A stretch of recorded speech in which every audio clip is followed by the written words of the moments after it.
Hi, welcome to Mindful Monday, the first Monday in October. Every day we have a choice about how we're going to feel. If we don't take control over how we feel, then essentially we are surrendering and victims to the situation and events going on around us. The truth is, our minds and our emotions are malleable and they can be influenced. Our subconscious believes whatever we tell it. It doesn't know truth from fiction. It's like writing a book. The page doesn't dictate the story. You, your words, your ideas determine where the story is going. And the same can be said of our minds. This isn't to say that there aren't real emotions or psychological responses that are physiologic in nature or beyond our control. But for the most part, we can decide how we wish to respond and how we wish to show up. So this begins when we open our eyes. Ask yourself, what choice do I want to make for how I'm going to feel today?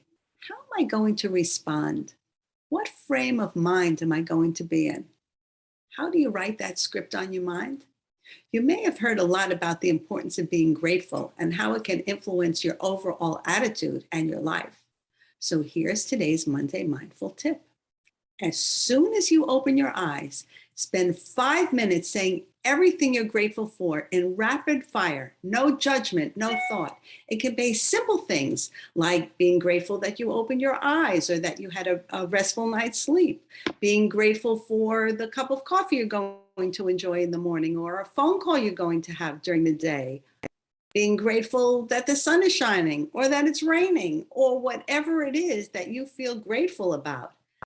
Just rapid fire, 5 minutes, no thinking, no judgment, one after the other. It could be thankful for having a roof over your head.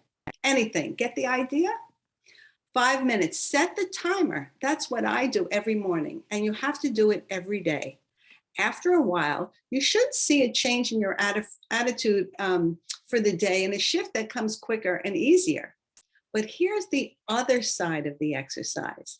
Do the same thing before you go to sleep. 5 minutes, rapid fire, no thinking, no judgment, everything you're thankful for what happened that day, or even that you have a comfortable bed to sleep in. When you do it before you go to sleep, you're basically imprinting positive ideas in your mind. Why is this important? Because we have about 50 to 70,000 thoughts going through our mind every single day, and 90% of them are repetitive and negative. So this is your way of gaining control over those thoughts, rewiring your brain and rewriting the script. So that's today's Mindful Monday tip. Continue in gratefulness until next Monday.